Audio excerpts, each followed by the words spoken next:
নমস্কার, দেখছেন কলকাতা টিভি। আপনাদের সঙ্গে আমি মধুবন্তী। শুরু করছি জেলার সারাদিন। আর জেলার সারাদিনের শুরুতেই যে গুরুত্বপূর্ণ খবরে নজর রাখবো, ৮ বছর আগে 2016 এসএসসির সম্পূর্ণ নিয়োগ প্রক্রিয়া বাতিল করলো কলকাতা হাইকোর্টের ডিভিশন বেঞ্চ। বাতিল হলো প্রায় 26,000 জনের চাকরি। প্যানেল বাতিল হলেও পরীক্ষা বাতিল হয়নি বলেই জানিয়েছে আদালত। আদালতের নির্দেশ, এসএসসি প্যানেলের মেয়াদ শেষ হওয়ার পরেও যারা চাকরি পেয়েছেন তাদের সুদ সহ বেতন ফেরত দিতে হবে। রায়ের বিরুদ্ধে সুপ্রিম কোর্টে যেতে চলেছে এসএসসি। দেখুন, এসএসসি মামলায় নজিরবিহীন রায় কলকাতা হাইকোর্টের। 2016 সালের সম্পূর্ণ নিয়োগ প্রক্রিয়া বাতিলের নির্দেশ। ফলে নবম, দশম, একাদশ, দ্বাদশ শ্রেণী, গ্রুপ সি ও ডি মিলিয়ে 25,753 জনের চাকরি বাতিল। আদালতের নির্দেশে এসএসসি প্যানেলের মেয়াদ শেষ হওয়ার পরেও যারা চাকরি পেয়েছেন তাদের সুদ সহ বেতন ফেরত দিতে হবে। 2016 সালের যে নিয়োগ প্রক্রিয়া, চারটে নিয়োগ প্রক্রিয়া, গ্রুপ সি, গ্রুপ ডি, 9, 10 এবং 11, 12, এই চারটে নিয়োগ প্রক্রিয়ায় মহামান্য বিচারপতি দেবাংশু ভট্টাচার্য এবং মহামান্য বিচারপতি সব্বার রেস্তির বেঞ্চ সেটাকে ক্যান্সেল করেছে, নাল অ্যান্ড ভয়েড ডিক্লেয়ার করেছে এবং বলেছে যারা যারা স্যালারি পেয়েছে ইললিগাল অ্যাপয়েন্টমেন্টের ফলে তাদের প্রত্যেককে 4 সপ্তাহের মধ্যে সেই স্যালারি ফেরত দিতে হবে এবং 6 সপ্তাহের মধ্যে ডিএমদের নির্দেশ দিয়েছে সেই স্যালারি রিকভার করার জন্য। টোটাল রায়টাকে আমরা চ্যালেঞ্জ করছি। তার কারণ 26,000 ছেলে মেয়ে মানে প্রায় 1.5 লক্ষ 2 লক্ষ পরিবার। বলছি কিনা 8 বছর তারা চাকরি করেছে, 4 সপ্তাহের মধ্যে সব টাকা ফেরত দিতে হবে। Is it possible? আদালতের রায়কে স্বাগত জানিয়েছেন আইনজীবী তথা সিপিএম নেতা বিকাশ রঞ্জন ভট্টাচার্য। কলকাতা হাইকোর্টের এই রায় অত্যন্ত গুরুত্বপূর্ণ, একটা ঐতিহাসিক রায়। সাংবিধানিক আদালত যদি তাদের সাংবিধানিক ক্ষমতা প্রয়োগ করে তবে কিভাবে সংবিধানের যে ইকুয়ালিটির রাইটকে রক্ষা করতে হয়, পরিচ্ছন্ন প্রশাসনকে কিভাবে ঘুম থেকে ভাঙাতে হয় এবং দুর্নীতিবাজ প্রশাসকদের মুখোশ খুলে দিতে হয়, তার উদাহরণ হচ্ছে আজকের এই রায়। বহু মানুষ তারা ক্ষতিগ্রস্ত হলেন। তাদের বোঝা উচিত যে দুর্নীতিগ্রস্ত রাজনৈতিক দলকে ক্ষমতায় আনলে কি পরিণতি হতে পারে। আগামী দিনে আরো যে সমস্ত মামলা আছে সেখানে আরো মারাত্মক কেলেঙ্কারি প্রকাশিত হওয়ার সম্ভাবনা আছে। জাজমেন্টটা পুরোটাই ত্রুটিপূর্ণ জাজমেন্ট। আইনের কোনো ধার ধারল না। মামলাটা কি, কোথায় কি জাজমেন্ট দিল, সুপ্রিম কোর্ট কি করতে বলেছিল, কি জাজমেন্ট দিল। I can understand one thing, যে যাদের বিরুদ্ধে অভিযোগ আছে তাদের চাকরি খেলে, সেটাও যদি হতো আমি বুঝতাম। যাদের বিরুদ্ধে অভিযোগ নেই তাদের চাকরি চলে যাবে, এসব হয় নাকি? এসব হয় না। এবার সুপ্রিম কোর্টে গেলে 5 মিনিটের মধ্যে স্টে হয়ে যাবে। মানবিকতার কারণে ক্যান্সারে আক্রান্ত সোমা দাসের চাকরি বহাল রাখা হয়েছে। পাশাপাশি প্যানেল বাতিলের পর এসএসসি নতুন করে নিয়োগের বিজ্ঞপ্তি দিতে পারে বলে নির্দেশ আদালতের। আদালতের রায়ের খবর পেতেই উল্লাসে ফেটে পড়েন বঞ্চিত চাকরি প্রার্থীরা। তাদের দাবি এটি তাদের নৈতিক জয়। সপ্তাহের শুরুতেই শুভেন্দু অধিকারী বোমা ফাটানোর কথা বলেছিলেন। এসএসসি মামলায় রায় কি সেই বোমা বিস্ফোরণ? আর এই প্রশ্নেই তোলপাড় রাজ্য রাজনীতি। আদালতের রায় আগে থেকেই কিভাবে জানলেন শুভেন্দু? প্রশ্ন খোদ তৃণমূল কংগ্রেস নেত্রীর। আগামী সপ্তাহের শুরুতে এমন একটা বোম পড়বে, তৃণমূল দেশামাল হয়ে যাবে। গদ্দারা যখন বলছেন বোমা ফাটাবো, আমি বলি আগে একটা কালী পটকা ফাটা। বোমা তো তোদের বিরুদ্ধে আমরা ফাটাবো। ভোটের মুখে শুভেন্দুর বিস্ফোরণ হুঁশিয়ারি, যাকে ঘিরে জোর চর্চা। এরই মধ্যে সোমবার এসএসসি মামলায় রায় দিয়েছে কলকাতা হাইকোর্ট। প্রায় 26,000 জনের চাকরি বাতিল হয়েছে, যা নিয়ে তুঙ্গে রাজনৈতিক চাপানুতোর। প্রশ্ন উঠছে, এই বিস্ফোরণের কথাই কি বলেছিলেন বিরোধী দলনেতা? কোর্ট কি রায় দেবে সোমবার? তুই শনিবার দিন জানলি কোত্থেকে? যদি রায়টা নিজেরা লিখে না দিস, যদি রায়টা নিজেরা তৈরি করে না দিস, তোরা জানলি কোত্থেকে? কালকে সিবিআই কার বাড়িতে যাবে আগের দিন বলে দিচ্ছিস? নিয়োগ দুর্নীতির রায়ে ভোটের মুখে আদালতে ধাক্কা খেয়েছে রাজ্য। অস্বস্তিতে শাসক দল তৃণমূল কংগ্রেস। আদালতের রায়কে হাতিয়ার করে তৃণমূলকে নিশানা করেছেন পদত্যাগী বিচারপতি অভিজিৎ গঙ্গোপাধ্যায়।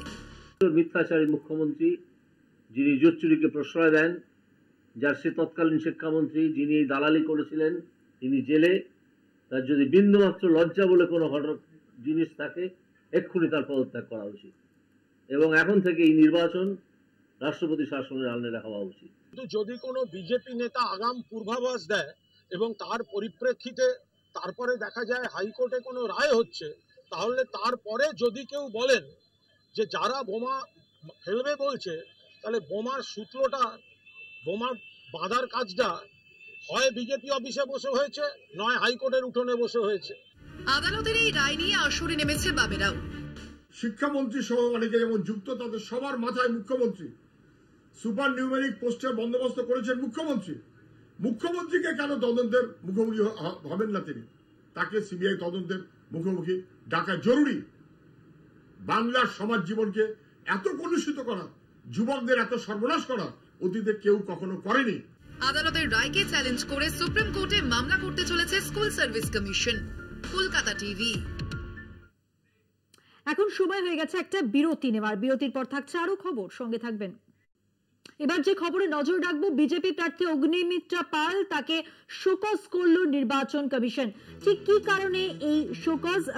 জানি রাখি, রামনবমীতে অতিরিক্ত বাধা নিষেধের প্রতিবাদে রেল শহরে থানার সামনে ধর্নায় বসেছিলেন অগ্নিমিত্রা পাল। পাশের শহর মেদিনীপুরে মুখ্যমন্ত্রীর বিরুদ্ধে অভিযোগ নিতে নিমরাজি হওয়ায় পুলিশকে কার্যত ধমক দিয়েছিলেন বিজেপি প্রার্থী। আর সেই ঘটনায় জামিন অযোগ্য ধারায় তার বিরুদ্ধে মামলা রুজু যেমন হয়েছে, রেল শহরের ঘটনায় তৃণমূল নেতার অভিযোগে বিজেপি প্রার্থী অগ্নিমিত্রা পালকে শোকজও করা হয়েছে। আরো বিস্তারিত জানাবেন, আমাদের সঙ্গে টেলিফোন লাইনে রয়েছেন আমাদের প্রতিনিধি সত্য সুন্দর ভট্টাচার্য। সত্য সুন্দর, দেখো, অগ্নিমিত্রা পলকে শোকজ করলো জাতীয় নির্বাচন কমিশন। যেটা কমিশন সূত্রে জানা যাচ্ছে যে মেদিনীপুরের কোতোয়ালি থানায় তিনি থানায় কর্তব্যরত যিনি ডিউটি অফিসার ছিলেন, তাকে রীতিমতো হুমকি দিয়েছিলেন এবং সেই ভিডিও ফুটেজ নির্বাচন কমিশনের কাছে আসে। সেই ফুটেজ খতিয়ে দেখে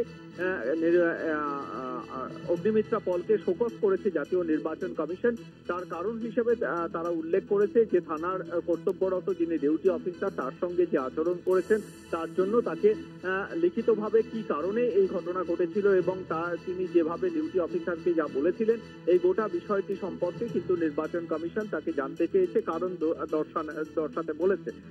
এবং সেক্ষেত্রে সেই উত্তর অগ্নিমিত্রা পলকে, তিনি যেহেতু বিজেপির প্রার্থী হিসেবে রয়েছেন লোকসভা, সেক্ষেত্রে তাকে এর শোকজের জবাব দিতে হবে, এমনটাই কিন্তু নির্বাচন কমিশনের তরফ থেকে তাকে নির্দেশ দেওয়া হয়েছে এবং কমিশন সূত্রে এমনটাই জানা যাচ্ছে।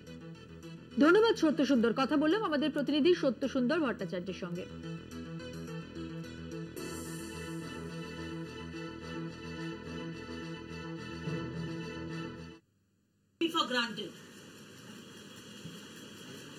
আপনি আমাকে ধন্য করছেন, ঠিক আছে না? আপনি আপনার কাজ করছেন। এফআইআরটা রিসিভ করুন, রিসিভ করুন, রিসিভ ইট। এফআইআর রিসিভ করুন, এফআইআর রিসিভ করুন। আমি একজন মহিলা, আমি একজন বিধায়িকা। এফআইআর রিসিভ করুন। আমি কমপ্লেন দিচ্ছি, আপনি বাধ্য আমার কমপ্লেন নিতে। আপনারা দেখুন পশ্চিমবঙ্গের অবস্থা, দেখুন একজন বিধায়িকা এসে কমপ্লেন দিচ্ছে না এই পুলিশ অফিসার।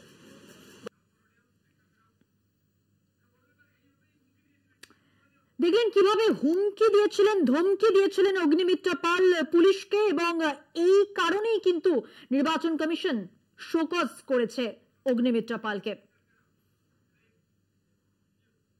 এখন সময় আরো একটা বিরতির পর থাকছে আরো খবর, সঙ্গে থাকবেন। ফিরে এলাম বিরতির পর। এবার যে খবরে নজর রাখবো, অভিষেক কি জঙ্গি নজরদারিতে? অভিষেকের বাড়ির ঠিক সামনে রেকি মুম্বাই জঙ্গি হামলার অভিযুক্তের মুম্বাইয়ে গ্রেপ্তার অভিযুক্ত রাজারাম রেগি।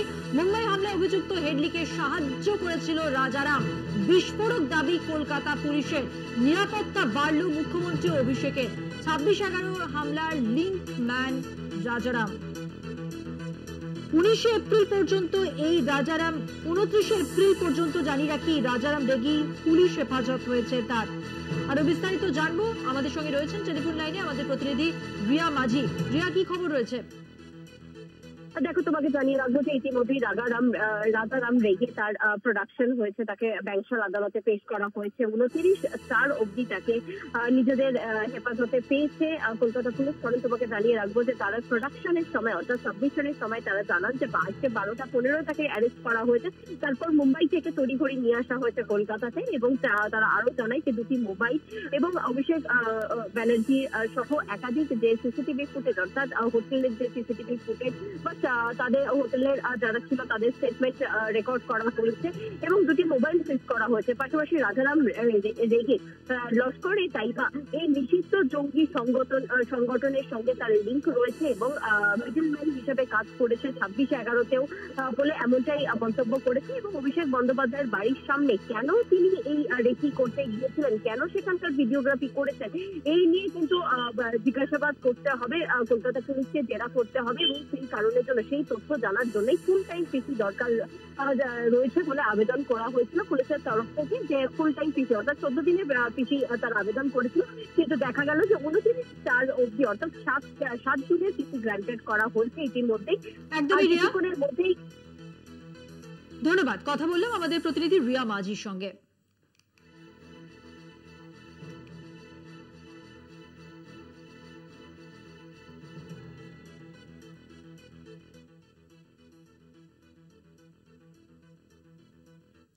জেলার সারাদিন আজকের মতো এ পর্যন্তই। দেখতে থাকুন কলকাতা টিভি, রাত দিন 7 দিন।